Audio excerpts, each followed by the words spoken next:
Design လမ်းပြီး performance ကောင်းတဲ့ gaming phone ကိုရှာနေတာဆိုရင်ဒီဖုန်းကိုတစ်ချက်ကြည့်လိုက် Design ဘက်မှာဆိုလို့ရှိရင်တော့အနာဂတ်ဆန်တဲ့ Cyber Design ကိုဖုန်းရဲ့ hardware မှာရော software မှာပါသုံးပေးထားတယ်။ SoC ဘက်မှာဆိုလို့ရှိရင်လည်း Dimensity 6350 Ultimate ကိုသုံးပေးထားတာဆိုတော့ဗျာ game တော်တော်များများကိုအေးစိမ့်နိုင်တဲ့အထက်ကဖြစ်မယ်။ဒီဖုန်းကတော့ Tecno ရဲ့ Power 7 Ultra ဖြစ်ပါတယ်။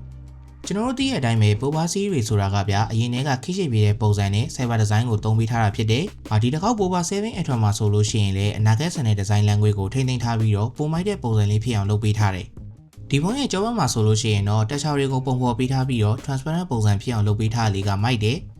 ကျွန်တော်တို့ကဗျာဒီတက်ချောက်တွေကဖောင်းကြပုံစံဖြစ်နေတဲ့ပုံစံကိုမြင်ရတယ်ဆိုတော့တော်တော်လေးအမြင်ဆန်းတဲ့ design မှာရှိတယ်။ကြောဘက်မှာဆိုလို့ရှိရင်တော့ 3 can တွေကိုထည့်ပေးထားတယ်။ Tecno ကတော့ဒါကအပိုထည့်ပေးတာမဟုတ်ဘူးလို့ပြောတယ်။ကျွန်တော်တို့တင်ချာတူးတင်တော့ကအိမ်မပြောနေဘူးဆိုလို့ရှိရင်တော့သိမှာပါ။3 can ဆိုတာကဗျာဒီ most stable shape ဆိုတဲ့အတိုင်းပဲဒီဖုန်းကလည်း stable ဖြစ်တဲ့စွမ်းဆောင်ရည်ကိုထုတ်ပေးနိုင်တဲ့ပုံစံနဲ့ထည့်ပေးထားလို့ဆိုပါတယ်။ Power 7 Ultra ရဲ့ SoC performance ကို stable ဖြစ်နေဖို့အတွက်ကတော့အပူစွမ်းမှုကောင်းတဲ့ Vapor Chamber ကို Tecno ကထည့်ပေးထားသေးတယ်။ဒီဖုန်းရဲ့ design မှာဆိုလို့ရှိရင်တော့ပြမမကောင်းသွားစေတဲ့အချက်တစ်ခုကတော့ဗျာအခုမြင်နေရတဲ့ status light ကြောင့်ပဲ။status light ကတော့အဖြစ်ထည့်ပေးထားတော့မဟုတ်ဘူး။ control လုပ်နိုင်တဲ့ setting တွေ widget တွေကအစားတေချာလေးလုပ်ပေးထားတယ်။ကျွန်တော်တို့မြင်ရတဲ့အတိုင်းပဲဒီ widget မှာဆိုလို့ရှိရင်လည်း status light နဲ့ပုံစံတူတူပဲ။ဒီဖုန်းရဲ့ software မှာဆိုလို့ရှိရင်များအဓိကဖြစ်တဲ့ UI ဘိုင်းမှာက Power Design ကိုသုံးပေးထားတယ်။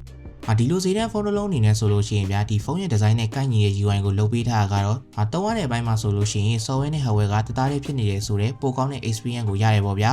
။တခုပြောစရာရှိတာဆိုလို့ရှိရင်တော့ကျွန်တော် personally အရတော့ Power 7 Ultra ရဲ့ heavy feeling ကိုတော်တော်လေးသဘောကျတယ်။သူ့ရဲ့ဒီ boxy ဖြစ်ဖြစ် shape ကကြည်လေးလေးရှိတယ်။နောက်ပြီးတော့ဒီ screen size ကဆိုလို့ရှိရင်လည်း game ဆော့တာအတွက်ဆိုလို့ရှိရင်တော့အနေတော်ပဲ။နောက်ထပ်အပိုင်းကတော့ဒီဖုန်းရဲ့ haptic motor ကတော်တော်လေးကောင်းတယ်။ဒီ haptic setting တွေကိုဝင်လိုက်မယ်ဆိုလို့ရှိရင်များသူတို့ရဲ့ motor ကိုပြဖို့အတွက်ဒီလို video တစ်ခုကိုကြည့်လို့ရမယ်။သူကတော့ haptic ကိုအဓိကပြထားတဲ့ video ပါ။ display ဘိုင်းကိုကြည့်မယ်ဆိုရင်တော့ထုံးစံအတိုင်းပဲ Tecno က AMOLED ကိုသုံးပေးထားမယ်။ 144 refresh rate ပါဝင်မယ်။အထူးသဖြင့်ဆိုလို့ရှိရင်တော့ဒီ display ရဲ့ဘောင်တွေကဗျာတညီရဲဖြစ်နေတဲ့ပုံစံကိုလုပ်ပေးထားတယ်ဆိုတော့ကြည့်ရတာကတော်တော်လေး viewing experience ကောင်းတယ်ပို့ပြီးတော့ immersive ဖြစ်တယ်။နောက်ထပ်ပြောစရာရှိတာဆိုလို့ရှိရင်တော့ battery ဘိုင်းပေါ့။ Tecno ကဒီလိုမျိုး battery ကြီးကြီးထည့်ပေးတာ charging speed မြန်မြန်ထည့်ပေးတာတွေကိုပြင်းသွားမိနေတူတယ်။သူက wireless charging စနစ်ကိုပါထည့်ပေးထားတယ်။ wireless charging ကတော့31နဲ့ဆိုတော့ဗျာဒီဈေးတန်းဖုန်းအနေနဲ့ဆိုလို့ရှိရင်တော့မစိုးဘူး။ဘူးထဲမှာပါတဲ့ carbon နဲ့တွဲပြီးသုံးမယ်ဆိုလို့ရှိရင်လည်းဒီလိုမျိုး magnetic charging ကိုရအောင်မယ်။သူကတော့ဒီ accessory တွေကိုကြောဘက်မှာတန်းလိုက်နဲ့ကတ်ထားတဲ့ပုံစံမျိုးပါ။ပုံမိုင်းနေတာဆိုလို့ရှိရင်တော့ဒီ wireless charging စနစ်ကဗျာ rubber charging ကိုပါသုံးလို့ရတယ်။ဒီတော့ကျွန်တော်တို့ကဒီလိုမျိုးငကြက်တွေနာရီတွေကိုဖုန်းရဲ့နောက်ကျောဘက်မှာတင်ပြီးတော့အသွင်းပြလိုက်လို့လည်းရပါသေးတယ်။ gaming phone ဆိုပေမဲ့ဗျာ Tecno ကဒီကင်မရာဘိုင်းမှာဆိုလို့ရှိရင် main နဲ့ ultra wide ကိုထည့်ပေးထားတယ်။သူ့ရဲ့သဘောကတော့ဗျာကင်မရာကိုနေရာတိုင်းမှာသုံးနိုင်မဲ့ use case တွေအတွက်ဆိုလို့ရှိရင်အစီအပြန်လုပ်ပေးထားတဲ့သဘောပေါ့။ဒီဖုန်းရဲ့ main ကင်မရာကတော့108 megapixel နဲ့ဆိုတော့ပုံထွက်အနေထားကတော့မြင်ရတဲ့အတိုင်းပဲ။ဒါပေမဲ့သူ့မှာဆိုလို့ရှိရင်တော့ဘလို့အနေထားမှာဖြစ်ဖြစ်သုံးလို့ကောင်းတဲ့ဆိုတဲ့ကင်မရာကိုပါဝင်နေဆိုတော့မစိုးဘူးပေါ့။အခြား feature တွေဆိုလို့ရှိရင်ဘာတွေပါသေးလဲဆိုတာကိုရှာကြည့်တော့ထပ်ပြီးတော့ရှိပါသေးတယ်။ speaker ဘိုင်းမှာဆိုလို့ရှိရင်တော့ဒီ stereo speaker ကိုထည့်ပေးထားတယ်။နောက်ပြီးတော့ဒီ high-res audio ကိုလည်း wireless အတွက်ပါရအောင်မယ်။ဒီဖုန်းရဲ့ security ဘိုင်းအတွက်ဆိုလို့ရှိရင် under display fingerprint ကိုထည့်ပေးထားမယ်။နောက်ပြီးတော့ဒီ freelance ဆိုတဲ့စနစ်လည်းပါဝင်သေးတယ်။သူကတော့ဒီ Tecno ဖုန်းချစ်ချင်းအနက်နဲ့လည်းမရဘူး line လည်းမမြည်ဘူးဆိုလို့ရှိရင်တော့မှဖုန်းခေါ်တာတွေ support တွေလုပ်နိုင်တဲ့စနစ်ပါ။နောက်ပြီးတော့ဒီဖုန်း AI အနေနဲ့မှဆိုလို့ရှိရင်ဗျာ feature လေးတော်တော်စုံတဲ့ Tecno AI ဆိုတာကိုလည်းဒီဖုန်းမှာထည့်ပေးထားသေးတယ်။ကဲ gaming phone ဆိုတော့ကျွန်တော်တို့က gameplay အနေထားကိုလည်းပြောမှဖြစ်မှာပါ။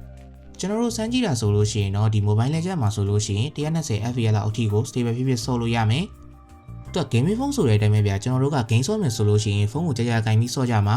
ဒီတော့ head feeling ပိုင်းကောင်းအောင်လို့သူကဘယ်လိုလုပ်ပေးထားလဲဆိုတော့ကြောဘက်ကကင်မရာဘန်းကိုပပလေးလုပ်ပေးထားတယ်။ဒီတော့လက်ထဲမှာကြာကြာကင်မယ်ဆိုလို့ရှိရင်လည်းဒီကင်မရာဘန်းကလက်ကိုခုနေတာမျိုးတွေမဖြစ်တော့ဘူးပို့ပြီးတော့အဆင်ပြေသွားတယ်ပေါ့။ဒီဖုန်းက PUBG ဆော့တာဆိုလို့ရှိရင်လည်းအဆင်ပြေတယ်။